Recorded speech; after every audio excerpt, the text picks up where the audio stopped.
네, 우리에게 주시는 하나님의 말씀은 창세기 30장 32절부터 43절까지의 말씀입니다. 창세기 30장 32절부터 43절까지의 말씀을 한 절씩 교대로 읽겠습니다. 오늘 내가 외삼촌의 양떼에 두루 다니며 그 양 중에 아롱진 것과 점 있는 것과 검은 것을 가려내며 또 염소 중에 점 있는 것과 아롱진 것을 가려내리니 이 같은 것이 내 품삯이 되리이다.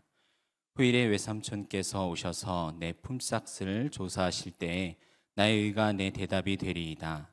내게 혹시 염소 중 아롱지지 아니한 것이나 점이 없는 것이나 양 중에 검지 아니한 것이 있거든 다 도둑질한 것으로 인정하소서. 라반이 이르되 내가 네 말대로 하리라 하고 그날에 그가 순 염소 중 얼룩무늬 있는 것과 점 있는 것을 가리고 암 염소 중 흰 바탕에 아롱진 것과 점 있는 것을 가리고 양 중에 검은 것들을 가려 자기 아들들의 손에 맡기고 자기와 야곱의 사이를 사흘길이 뜨게 하였고 야곱은 라반의 남은 양떼를 치니라. 야곱이 버드나무와 살구나무와 신풍나무의 푸른 가지를 가져다가 그것들의 껍질을 벗겨 흰 무늬를 내고 그 껍질 벗긴 가지를 양떼가 와서 먹는 개천의 물 구유에 세워 양떼를 향하게 하매 그때가 물을 먹으러 올 때에 새끼를 베니 가지 앞에서 새끼를 뱀으로 얼룩얼룩한 것과 점이 있고 아롱진 것을 낳은지라. 야곱이 새끼 양을 구분하고 그 얼룩무늬와 검은 빛 있는 것을 라반의 양과 서로 마주보게 하며 자기 양을 따로 두어 라반의 양과 섞이지 않게 하며 튼튼한 양이 새끼 뵐 때에는 야곱이 개천에다가 양떼의 눈앞에 그 가지를 두어 양이 그 가지 곁에서 새끼를 베게 하고 약한 양이면 그 가지를 두지 아니하니 그렇게 함으로 약한 것은 라반의 것이 되고 튼튼한 것은 야곱의 것이 된지라. 이에 그 사람이 매우 번창하여 양떼와 노비와 낙타와 나귀가 많았더라. 아멘. 네, 일전에 야곱은 형 에서를 속여 아버지의 축복을 가로챘습니다. 이에 분노하는 형을 피해 약속의 땅 가나안을 떠나 삼촌 라반이 살고 있는 밧단 아람으로 도망쳤습니다. 라반은 가진 것 하나 없는 야곱을 거두어 들며 이제 일을 하는 대가로 내가 너에게 무엇을 줄까? 이렇게 물었죠. 이때 야곱은 그의 작은 딸 라헬을 위해 7년을 봉사했습니다. 그러나 결혼잔치의 마지막 밤에 야곱에게 들어간 것은 큰딸 레아였습니다. 그래서 다시 라헬을 얻기 위해 7년을 더 일했습니다. 이처럼 야곱이 밧단 아람에서 머문 기간은 매우 길었습니다. 아마 그가 처음에 생각했던 것보다 훨씬 더 긴 기간이었을 것이에요. 베델에서 만난 하나님께서 이 땅을 너와 내 자손에게 주리라 말씀하셨고 땅의 모든 족속이 너와 내 자손을 통해 복을 받으며 너가 다시 돌아오리라는 약속을 하지 않았다면 아마도 그 약속을 또한 생각하지 않았다면 야곱은 견디기 어려운 시간이었을 것입니다. 우리 역시 아주 잠깐 동안만 머물 것으로 생각하면서 어떤 장소로 가지만 거기서 생각보다 오랜 기간 머물기도 합니다. 반대로 오랫동안 거할 거라 생각했어도 아주 잠깐 거하기도 합니다. 그래서 우리의 앞날이 우리의 생각과 방법에 있는 것이 아니라 주의 손에 있다는 것이 그 사실을 기억하는 것이 복된 일입니다. 밧단 아람에서의 시간 동안 하나님께서는 거짓으로 속이며 살아온 야곱을 만지셔서 때로는 거룩함으로 징계하시고 때로는 은혜를 베풀어서 마침내 선한 결과를 이루어내십니다. 지난 시간 살펴본 라헬과 레아 그리고 종들이었던 빌하와 실바가 야곱의 아내로 들어가 아들을 낳는 과정은 너무나 인간적이고 속되었습니다. 그러나 비록 두 자매 사이의 경쟁과 갈등에는 많은 잘못이 있었죠. 그럼에도 하나님은 이런 악으로부터 선을 만들어내셨습니다. 사랑하는 아내인 라헬이 드디어 요셉을 낳았어요. 그러자 야곱과 이제 온전히 묶이게 되자 야곱은 이제 모든 가족을 데리고 가나안 땅으로 돌아갈 생각을 했습니다. 여전히 야곱은 가나안 땅에 대한 애착을 유지하고 있었어요. 이는 자신이 태어난 고향이기도 하고 사랑하는 부모가 거기 있는 것도 사실입니다. 그러나 그 때문만이 아니라 가나안이 바로 약속의 땅이기 때문입니다. 하나님의 때가 가까워져 오는 것은 사실이었지만 아직 정확한 시기는 아니었습니다. 하나님의 때가 언제인지 우리는 어떻게 확신할 수가 있나요? 야곱의 경우에 보면 분명한 열망이 마음에서 솟아올랐습니다. 이처럼 하나님께서 우리에게 원하시는 것과 관련하여 마음의 분명한 확신을 우리에게 주십니다. 그러나 마음에 이어지는 이 외적인 재반 상황이 아직 하나님께서 그가 떠날 때가 되지 않았다는 것을 또한 이야기하고 있습니다. 야곱은 지난 14년 동안 하나님께서 아내들과 자녀들을 많게 하셨지만 이들을 위한 양식과 재물은 아직 마련되지 않았습니다. 그래서 하나님께서 야곱의 집을 세우는 기간은 아직 남았던 것이죠. 우리의 가족이 많고 때론 수입이 반대로 적을 때 일반적으로 걱정과 두려움이 생기기 쉽습니다. 그러나 하나님께서 먹을 입들을 주셨으니 마찬가지로 합당한 양식을 보내주실 것을 즐거움으로 소망해야 합니다. 이처럼 하나님의 때는 마음의 열망과 주변의 상황, 그리고 지금 우리에게는 기록된 말씀을 명확히 감동으로 주시기도 하는 등의 다양한 방법으로 우리를 인도해 주십니다. 그래서 믿음을 가지고 간절히 기도하며 참음으로 기다린다면 하나님의 가장 선한 때와 방법으로 확실하게 우리에게도 응답해 주실 것입니다. 이제 그런데 고향으로 돌아가겠다는 야곱을 삼촌 라반은 그냥 보낼 수는 없었어요. 자신의 이 부가 야곱으로 말미암아 하나님께서 주셨다는 사실을 라반은 모르지 않았습니다. 그럼에도 야곱과 그의 아내들과 그의 자식들을 위하는 것이 아니라 라반 자신을 위해서 이 값싼 목자인 야곱을 설득하려고 했습니다. 그래서 그대로 있기를 청하며 품삯을 구하라고 말했어요. 이러한 협상의 과정을 볼 때 라반이 여기는 야곱의 지위는 사위 정도가 아니라 여전히 고용된 노예와 크게 다르지 않았다는 사실을 알 수 있습니다. 마치 이집트인들이 이스라엘을 노예로 잡아두려고 애쓰게 되는 것과 마찬가지로 라반은 야곱이 여호와께서 약속하신 땅으로 돌아가는 것을 막으려고 합니다. 그러나 오히려 이스라엘이 이집트인들의 재물을 얻게 되는 것처럼 이제 야곱이 그렇게 라반의 소유를 갖게 되는 것이죠.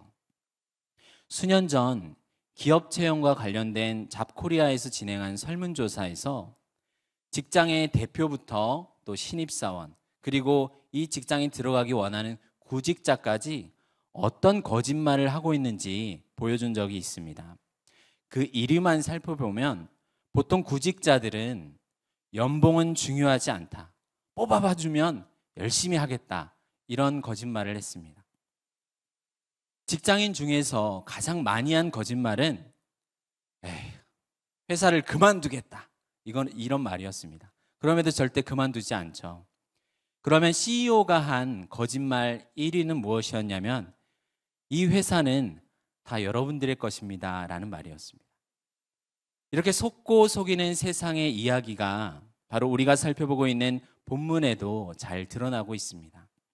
속마음을 숨기고 술책으로 서로를 이용하는 그 삼촌의 그 조카가 바로 라반과 야곱입니다. 그래서 야곱은 무엇을 너에게 줄까 구하라는 이 라반의 선물을 거절합니다. 왜냐하면 그가 지난번에 선물을 받았을 때 그는 속았기 때문입니다. 이제 조종당하는 자였던 야곱이 다시 조종하는 자가 되는 거죠. 그래서 야곱은 다른 제안을 하게 됩니다. 우리 32절, 33절을 함께 읽겠습니다. 오늘 내가 외삼촌의 양떼에 두루 다니며 그 양 중에 아롱진 것과 점 있는 것과 검은 것을 가려내며 또 염소 중에 점 있는 것과 아롱진 것을 가려내리니 이 같은 것이 내 품삯이 되리이다. 후일에 외삼촌께서 오셔서 내 품삯을 조사하실 때에 나의 의가 내 대답이 되리이다. 내게 혹시 염소 중 아롱지지 아니한 것이나 점이 없는 것이나 양 중에 검지 아니한 것이 있거든 다 도둑질한 것으로 인정하소서. 아멘. 야곱의 이러한 제안은 사실 하나님이 주신 꿈에 의존했다는 사실이 다음 31장을 통해서 우리는 알게 됩니다. 꿈에 양떼를 탄 순양이 있는데 모두 얼룩무늬와 점이 있고 아롱진 것, 즉 점이나 무늬가 고르지 않게 있는 것들이었습니다. 그래서 야곱은 자신의 품삯으로 양과 염소 가운데 이러한 것들을 요구했습니다. 라반은 야곱이 자발적으로 제시한 조건을 매우 흡족하게 받아들였어요. 사실 당연히 거절할 이유는 없었겠죠. 보통 고대 근동에서 키우는 염소는 한 가지 진한 갈색이거나 검은색이고 양은 하얗습니다. 한 가지 색깔의 양과 염소에게서 아롱진 가축을 요구하는 것은 비정상적이고 특이해서 그 수가 적은 것들입니다. 아마도 라반은 매우 소박한 이 야곱의 계획은 거의 불가능하다고 여겼을 것입니다. 보통 한 해를 결산할 때 목자들은 1년 동안 잃은 가축이 있다면 다른 가축으로 보상을 해야 합니다. 어쩌면 야곱은 갈수록 라반에게 갚아야 할 빚이 늘어나서 평생, 즉 종신토록 목자 신세를 면하지 못할 것을, 이러한 미래를 라반은 그렸을 것입니다. 우리 34절부터 36절을 함께 읽겠습니다. 라반이 이르되 내가 내 말대로 하리라 하고 그날에 그가 순 염소 중 얼룩무늬 있는 것과 점 있는 것을 가리고 암 염소 중 흰 바탕에 아롱진 것과 점 있는 것을 가리고 양 중에 검은 것들을 가려 자기 아들들의 손에 맡기고 자기와 야곱의 사이를 사흘길이 뜨게 하였고 야곱은 라반의 남은 양떼를 치니라. 라반은 참 치사하죠. 다시 야곱을 속이고 있습니다. 내 말대로 하겠다고 한 그날에 자기 염소와 양 중에서 혹시 야곱의 소유가 될 만한 것들은 모두 사흘길의 거리만큼 옮겨서 자기 아들들에게 맡겼습니다. 그리고 남은 양떼를 야곱에게 맡긴 거죠. 탐욕스러울 뿐만 아니라 그에 못지않게 의심 또한 많은 것을 우리는 알 수 있습니다. 아예 비정상적인 가축들을 분리해서 한 가지 색깔만 띤 가축들을 야곱이 데리고 있으면 거기서 비정상적인 가축이 태어나지 않을 것이라 라반은 여긴 것이죠. 라반은 야곱을 통해 자신에게 임한 하나님의 축복을 인정했지만 그 고백은 마음의 변화로 이어지진 않았습니다. 계속해서 야곱을 속이고 암묵적으로는 야곱의 하나님을 거역했습니다. 이제 야곱에게는 실 한 오라기만큼의 희망도 사라졌고 모든 것은 라반에게만 유리한 상황이죠. 아롱진 가축과 이 단일한 가축 사이의 거리를 사흘길만큼 떨어뜨렸기 때문에 교배할 기회까지 원천적으로 막았습니다. 이러한 위기 속에서 야곱은 어떻게 행동합니까? 우리 37절부터 39절까지 다시 함께 읽겠습니다. 야곱이 버드나무와 살구나무와 신풍나무의 푸른 가지를 가져다가 그것들의 껍질을 벗겨 흰 무늬를 내고 그 껍질 벗긴 가지를 양떼가 와서 먹는 개천의 물 구유에 세워 양떼를 향하게 하매 그때가 물을 먹으러 올 때 새끼를 베니 가지 앞에서 새끼를 뱀으로 얼룩얼룩한 것과 점이 있고 아롱진 것을 낳은지라. 아멘. 라반의 속임수로 잃어버린 아롱지고 점이 있는 양들과 염소들을 만회하기 위해서 이제 야곱은 방법을 강구합니다. 버드나무, 살구나무, 신풍나무, 플라타노스의 일종이죠. 그것들의 푸른 가지를 가져다가 껍질을 벗겨서 흰 무늬를 냅니다. 그리고 가축이 와서 먹는 개천의 물 구유에 세워서 이들이 보게 했습니다. 이 방법은 마치 마술을 부리는 것처럼 허황되어 보이지만 당시 목자들의 과학을 적용했어요. 번식기에 부모가 보는 것이 새끼에게 영향을 미칠 수 있다는 전략인데, 조상으로부터 전수받은 이 가나안 땅의 목축의 아이디어로 보입니다. 이것이 어떤 인과관계나 유전학적으로 논리적인 근거는 없지만 중요한 것은 실제로 얼룩얼룩하고 점이 있고 아롱진 새끼들이 태어났다는 사실이죠. 40절부터 42절까지 이어지는 내용을 보면 얼룩무늬와 검은빛이 있는 양을 얻기 시작하자 야곱은 그 양들을 맨 앞에 세우고 나머지 양들 얼굴을 그 양들 쪽으로 향하게 하고 한 가지 색깔을 지닌 양은 향하지 않도록 하였습니다. 눈을 통해서 강력한 인상을 받게 한 것이었어요. 하나님께서 자신에게 특별한 복을 베푸셔서 이 계획이 성공하는 것을 알게 되자 야곱은 이 방법을 강한 양들에게만 사용했습니다. 그래서 가장 강한 양들은 자기 것으로 확보하고 허약한 양들은 라반에게로 돌렸습니다. 여기 본문에는 언어적인 유희가 담겨 있어요. 라반이란 이름의 히브리어 뜻이 하얗다라는 뜻입니다. 야곱은 나무들을 가지고 흰 무늬를 내었습니다. 이 하얀 무늬를 가지고 하얀 라반의 무리에게서 라반이 아닌 가축들을 가려낸 것이죠.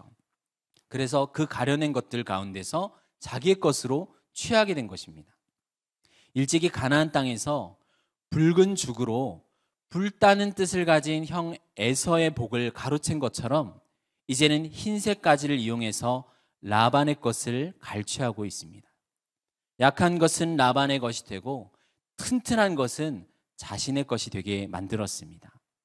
우리 마지막 43절을 함께 읽겠습니다. 이에 그 사람이 매우 번창하여 양떼와 노비와 낙타와 나귀가 많았더라. 아멘. 자신의 집을 세우기 위해 야곱은 라반이 받아들일 수 있는 최상의 길을 선택했습니다. 자기가 신뢰하는 하나님의 뜻을 꿈을 통해서 알았기 때문이죠. 만약 일반적인 상식에서 일이 잘 진행되었다면 어쩌면 야곱은 한 푼도 못 받고 평생 일하면서 여전히 종의 신분 같은 것을 벗어나지 못했을 것입니다. 그러나 하나님은 수년 동안 혹은 수십 년 동안 평생 부지런히 일하다가 해를 입게 된 자들을 아시고 복 주시는 분이십니다. 이런저런 방식으로 갚아주시고 선하게 갚아주시는 분입니다. 그런데 이 43절에서 번창하였다는 단어는 28장 베델에서 만난 하나님께서 그의 자손들이 퍼져나갈 것이라는 약속에 사용된 동사와 동일합니다. 그 약속이 마침내 여기에서 성취되고 있습니다. 하나님께서 친히 야곱의 집을 세워주고 계십니다. 더 멀리 소급한다면 아브라함에게 약속하신 내가 너로 큰 민족을 이루게 하리라, 이 약속이 실현되는 첫걸음이었습니다. 야곱 개인에게 주어진 하나님의 백성에 대한 그분의 약속, 땅과 보호하심 및 열국을 위한 축복의 약속이 모든 반대에도 불구하고 마침내 그리고 궁극적으로 승리할 것을 우리에게 보여주고 있습니다. 물론 이 가운데서도 야곱은 여전히 인간적인 방법을 사용하고 있습니다. 야곱과 라반이 속마음을 숨기고 서로를 이용하는 건 서로 속고 속이는 지극히 세상적인 모습이라고 할 수 있습니다. 그럼에도 주권자 하나님께서는 야곱과 라반 두 사람의 모략에도 불구하고 라반에게는 대가를 치르게 하면서 야곱의 가축대를 축복해 주셨습니다. 이렇게 거짓과 간교함으로 얼룩진 야곱의 삶에서도 하나님께서는 선하고 자비로우신 자신의 뜻과 계획을 이루어가고 계십니다. 하나님께서는 이러한 사람의 속임수에 좌절하는 분이 아니십니다. 이러한 죄인과 하나님의 이중적인 방향은 오히려 부패하고 타락한 우리에게 하나님의 긍휼과 은혜를 베풀어서 구원시키시는 우리의 신자의 변화를 더욱 사실적으로 보여주고 있죠. 사랑하는 성도 여러분, 이 모습들을 보면서 우리는 하나님의 긍휼과 오래 참으심을 생각해야 합니다. 그래서 우리 역시 하나님께서 얼마나 기다려주고 있는지를 깨달아야 합니다. 야곱을, 그리고 나 자신이 오늘에 있기까지 하나님께서 얼마나 우리를 참으시고 긍휼히 여겨주셨는가요? 그 하나님 앞에 우리는 다만 감사할 뿐 우리에게 있는 어떠한 것도 자랑할 것이 없다는 것을 기억해야 합니다. 하나님은 우리같이 흠이 많은 믿음의 사람들에게 열심을 또한 내게 하셨습니다. 그러나 부디 잘못된 길로 가지 않도록 지켜달라고 우리는 하나님께 간구해야 합니다. 믿음을 따라 하지 아니하는 것은 다 죄라는 것을 기억해야 됩니다.